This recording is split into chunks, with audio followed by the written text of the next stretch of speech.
Assalamu alaikum dear students, this is Abdul Rahman and today we will discuss the important topic of biochemistry course which is about digestion and absorption of the carbohydrates. So first of all, we will discuss about the process of digestion. In simple word, the digestion is the process by which large and complex dietary molecules converted to small absorbable form in the gastrointestinal tract. So digestion का basic मकसद क्या है कि जो macromolecules हम diets में ले रहे होते हैं उनको ब्रोकन डाउन किया जाए इनटू स्मॉल पीसेस या मोनोमर्स फॉर्म में लाया जाए ताकि वो इजीली अब्जॉर्ब हो सके। ये जो डाइजेशन का प्रोसेस है, अगर हम देखें तो मैक्रोमोलिक्यूल्स में कार्बोहाइड्रेट्स को कन्वर्ट करेगा इनटू मोनोसैकेराइड्स जो कि ग्लूकोज होंगे या गैलेक्टोज होंगे, प्रोटीन्स को कन्वर्ट करेगा इनटू अमाइनो एसिड्स और लिपिड्स को जो है वो 3 पार्ट्स में कन्वर्ट करेगा जो कि ग्लाइसरोल्स है, फैटी एसिड्स हैं और कोलेस्ट्रॉल्स है। सबसे पहले हम थोड़े से मेजर फंक्शंस देख लेते हैं जीआईटी ट्रैक्ट के, गैस्ट्रो इंटेस्टाइनल ट्रैक्ट के जो मेजर फंक्शंस हैं। सबसे पहले जब भी हम कोई फूड लेते हैं वो माउथ में उसका जो डाइजेशन का प्रोसेस है वो स्टार्ट हो जाता है, मैकेनिकल ब्रेकडाउन होती है, फिर कार्बोहाइड्रेट्स की डाइजेशन जो है पार्शियली माउथ में स्टार्ट हो जाती है क्योंकि वहाँ पे टाइलिन एक एंजाइम्स मौजूद होता है जिसको अल्फा अमाइलेज भी कहा जाता है या जिसको सिलिवरी अमाइलेज भी कहा जाता है। लिहाजा वो पॉलीसेक्राइड्स को कन्वर्ट कर लेता है इनटू डाइसेक्राइड्स। तो पार्शियल डाइजेशन हम कह सकते हैं कि माउथ के अंदर स्टार्च की शुरू हो जाती है। फिर फूड आता है स्टमक में और स्टमक में मोस्टली प्रोटीन की डाइजेशन होती है क्योंकि उसके अंदर गैस्ट्रिक जूस मौजूद होता है जिसमें HCl और प्रोटीएजेस होते हैं, यानी वो एंजाइम्स जो प्रोटीन्स की ब्रेक डाउन करते हैं। तो यहाँ पे भी पार्शियल डाइजेशन जो है वो प्रोटीन्स की होती है और यहाँ पे पीएच चूँकि बहुत ज़्यादा लो होता है, लिहाजा जो एंजाइम्स माउथ में मौजूद थे वो यहाँ पे जो है वो इनएक्टिव हो जाएंगे या वो हाइड्रोलाइज हो जाएंगे, ब्रेक डाउन हो जाएंगे।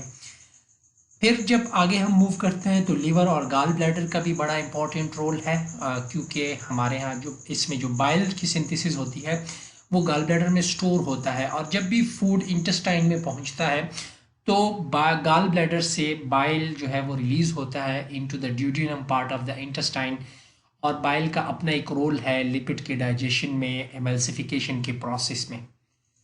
पेंक्रियाज का बड़ा इंपॉर्टेंट रोल है नेक्स्ट ऑर्गन्स जो हमारे पास है क्योंकि ये सोडियम बाइकार्बोनेट रिलीज करता है और बहुत सी एंजाइम्स रिलीज करता है जैसे कि पेंक्रियाटिक अमाइलेज है, पेप्टाइडेजेस वगैरह उसमें होंगे और कोलाइपेजेस है, वो सारे हम आगे डिटेल में डिस्कस करेंगे।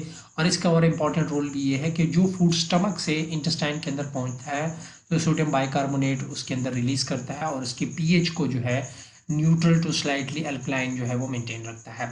स्मॉल इंटेस्टाइन को अगर हम समझे तो ये it's a kind of hub के यहाँ पे मेन डाइजेशन, फाइनल डाइजेशन होती है और उसको स्मॉल अब्जॉर्बेबल यूनिट में कन्वर्ट किया जाता है और अब्जॉर्प्शन जो है मेजर अब्जॉर्प्शन स्मॉल इंटेस्टाइन के अंदर मौजूद होती है क्योंकि ब्रश बॉर्डर के अंदर बहुत सी कैरियर प्रोटीन होते हैं जो कि अब्जॉर्प्शन में हेल्प करते हैं।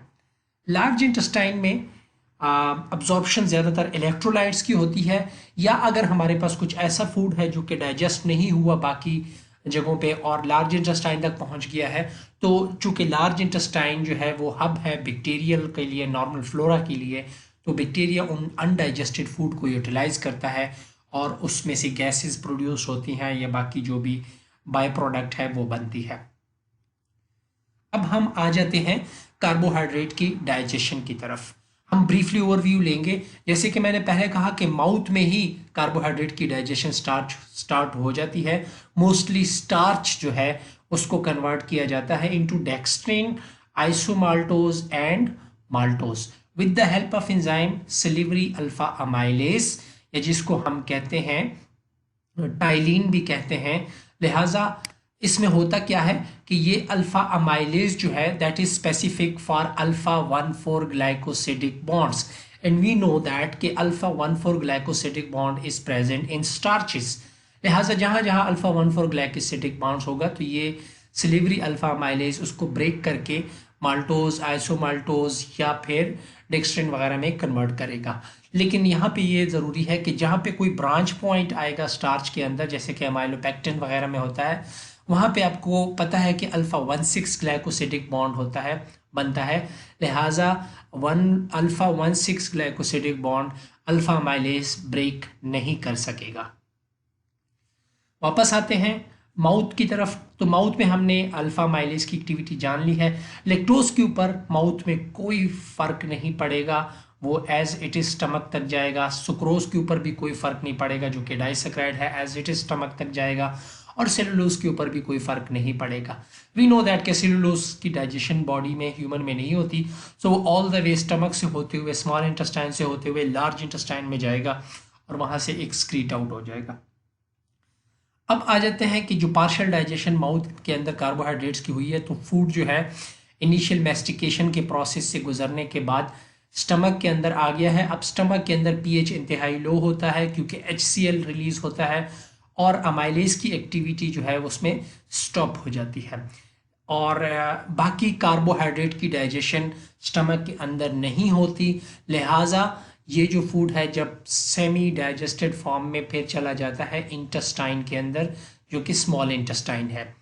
और स्मॉल इंटेस्टाइन के अंदर ड्यूडेनमी रीजन में फिर आपको पता है कि एक अब्रप्ट पीएच चेंज आता है from low pH towards the slightly alkaline pH. वहाँ पे डिफरेंट एंजाइम्स जो है वो वेट कर रहे होते हैं स्मॉल इंटेस्टाइन के अंदर, जैसे कि पेंक्रियाटिक अल्फा अमाइलेज। माउथ में हमारे पास सिलेवरी अल्फा अमाइलेज था, यहाँ पे हमारे पास पेंक्रियाटिक अल्फा अमाइलेज है और साथ ही अल्फा ग्लूको अमाइलेज है और आइसोमाल्टेज है और माल्टेज मौजूद होता है। ये क्या करता है कि जो डेक्स्ट्रिन स्टार्च जो है पार्शियली डाइजेस्ट हुआ था इनटू डेक्स्ट्रिन, आइसोमाल्टोज और माल्टोज, ये पेंक्रियाटिक अमाइलेजेस, आइसोमाल्टेजेस वगैरह इसको ग्लूकोज में कन्वर्ट कर लेता है। And you all know that कि glucose is a monosaccharide. Now this glucose is ready to be absorb into the cells. ठीक है। और लेक्टोज जो है, चूंकि स्टमक में भी इस पर कोई फर्क नहीं पड़ता, तो लेक्टेज एंजाइम स्मॉल इंटेस्टाइन में मौजूद होता है, वो इसको कन्वर्ट कर लेता है into galactose and glucose.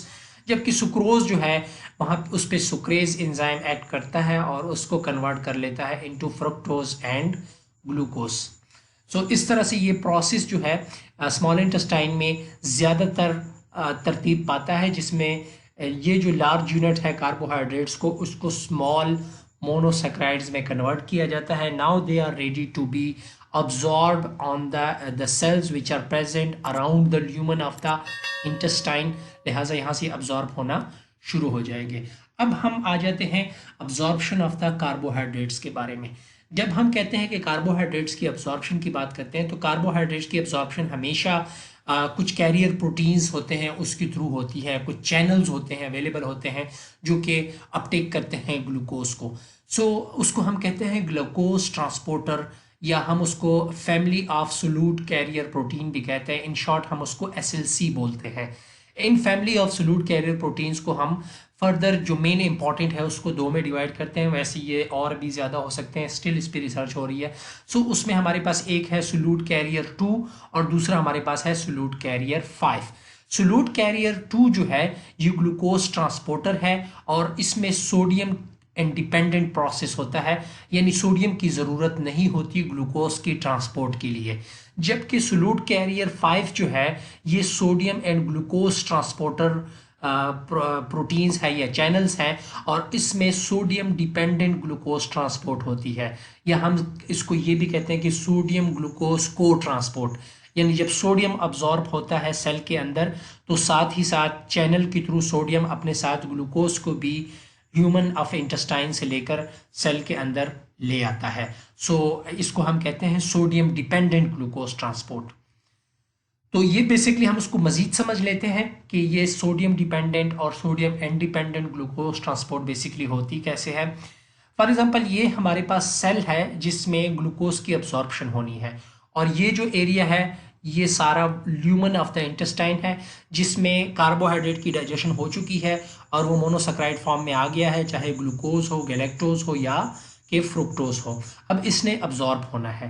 Glucose का अंदर मसला ये है कि ये डायरेक्ट जो है डाउन द कंसंट्रेशन ग्रेडियंट्स जो है मूव नहीं कर सकता, उसके लिए मोस्टली हमें कोई कैरियर प्रोटीन की ज़रूरत होती है। और इस केस में जो हमने कहा था कि glucose dependent, sodium glucose dependent transporter proteins जो है, इसमें ये होता ये है कि सोडियम अपने साथ ग्लूकोज को ट्रांसपोर्ट करवाता है, जो कि यूनिपोर्टर मूवमेंट होती है, जो कि को ट्रांसपोर्ट मूवमेंट होती है। यानी सोडियम जब अंदर आता है तो साथ एक ग्लूकोज को भी अंदर ले आता है। जबकि ग्लूकोज इंडिपेंडेंट जो ट्रांसपोर्ट होती है उसमें गैलेक्टोज और फ्रुक्टोज जो है मेनली ट्रांसपोर्ट हो रहे होते हैं from higher concentration gradient towards the lower concentration gradient.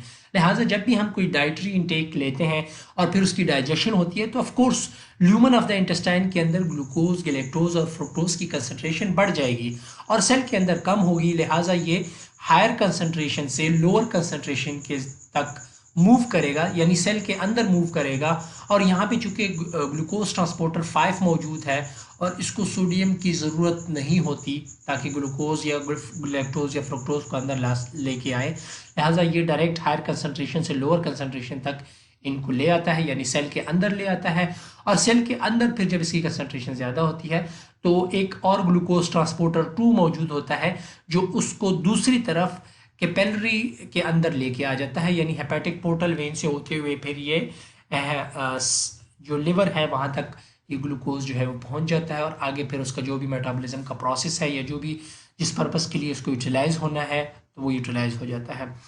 Glucose transporter protein जो है इसमें जो सोडियम है ये इनडायरेक्टली इन्वॉल्व है, इसमें एटीपी की ज़रूरत होती है, डायरेक्टली नहीं है। यानी जब ये ल्यूमन ऑफ द इंटेस्टाइन से सेल के अंदर आ रहा है तो डायरेक्टली एटीपी नहीं इन्वॉल्व, लेकिन इनडायरेक्टली इन्वॉल्व है। इनडायरेक्टली इस तरह इन्वॉल्व है कि हमें पता है कि सोडियम पोटाशियम एटीपीएस पंप में ये होता है कि पोटाशियम की कंसंट्रेशन सेल के अंदर ज़्यादा होती है जबकि सोडियम की कंसंट्रेशन जो है वो सेल के अंदर कम होती है और बाहर ज़्यादा होती है। लिहाजा जब भी पोटाशियम को बाहर से सेल के अंदर लाया जाए तो जाहिर है ऑलरेडी पोटाशियम की कंसंट्रेशन ज़्यादा है तो अगेंस्ट द कंसंट्रेशन ग्रेडियंट लाने के लिए एटीपी की ज़रूरत पड़ती है और इसी तरह सोडियम को बाहर निकालने के लिए वही एटीपी यूटिलाइज होता है।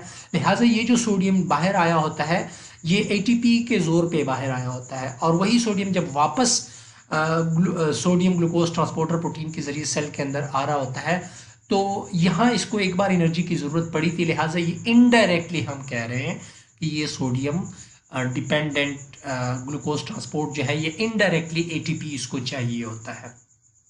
ये मज़ीद आपको फ्यूचर में हम जब इस पे वीडियो करेंगे तो इंशाल्लाह ये क्लियर हो जाएगा। लिहाजा अब हम देखते हैं कि और किस तरह के glucose transporter proteins human body में आइडेंटिफाई हो चुके हैं। सो अभी तक तकरीबन 12 डिफरेंट ग्लूकोज ट्रांसपोर्टर प्रोटीन्स जो है वो आइडेंटिफाई हो चुके हैं। GLUT1, GLUT2, GLUT3, GLUT4, GLUT5 और GLUT12 तक है और उस हर टिश्यू में डिफरेंटली एक्सप्रेस हो रहे होते हैं और उनका रोल जो है वो भी डिफाइंड हो चुका है मोस्टली का, जिसमें GLUT5 और GLUT2 हमने डिस्कस कर लिए हैं। जबकि GLUT4 की जो अगर हम ये पॉइंट रिमेंबर अगर याद रखने वाला है कि इसकी एक्टिविटी डिपेंड करती है GLUT4 की, यानी ग्लूकोज ट्रांसपोर्टर 4 की एक्टिविटी डिपेंड करती है इंसुलिन के ऊपर। अगर इंसुलिन की कंसंट्रेशन ज़्यादा होगी तो ये ग्लूकोज ज़्यादा अपटेक करेगा, यानी सेल ग्लूकोज को ज़्यादा अपटेक करेगा। इसको हम इस डायग्राम से मज़ीद समझ लेते हैं कि ग्लूकोज ट्रांसपोर्टर 4 कैसे काम करते हैं, क्योंकि हम कह रहे हैं कि ये ग्लूकोज ट्रांसपोर्टर 4 जो है ये इंसुलिन डिपेंडेंट है। और ये जो सेल मौजूद है ये ज़रूरी नहीं है कि ल्यूमन ऑफ द इंटेस्टाइन के इर्द गिर्द ये सेल मौजूद हो, ये हमारी बॉडी के अंदर मौजूद है और इसके ऊपर मुख्तलिफ जगहों पे हो सकते हैं और इसके अंदर रिसेप्टर्स होंगे इंसुलिन के लिए। लिहाजा ये होता है कि जब ग्लूकोज की कंसंट्रेशन ज़्यादा होगी ब्लड के अंदर तो इंसुलिन रिलीज़ होगा और इंसुलिन की जब कंसंट्रेशन ज़्यादा होगी तो वो रिसेप्टर के साथ बाउंड हो जाएगा। जब रिसेप्टर के साथ इंसुलिन बाउंड होगा तो ग्लूकोज ट्रांसपोर्टर प्रोटीन जो कि मौजूद होते हैं ये ट्रांसपोर्टर प्रोटीन्स सेल के अंदर साइटोप्लाज्म के अंदर मौजूद होते हैं वेसिकल्स के फॉर्म में। तो जब इंसुलिन इस रिसेप्टर के साथ बाउंड होगा वो मैसेज कन्वे करेगा, रिले करेगा इस वेसिकल के पास इस जो कि रिसेप्टर है जो कि साइटोप्लाज्म में मौजूद है कि एक्सप्रेस हो जाए ये, ताकि बाहर जो ग्लूकोज ब्लड के अंदर ज़्यादा कंसंट्रेशन में मौजूद है वो अंदर आ सके।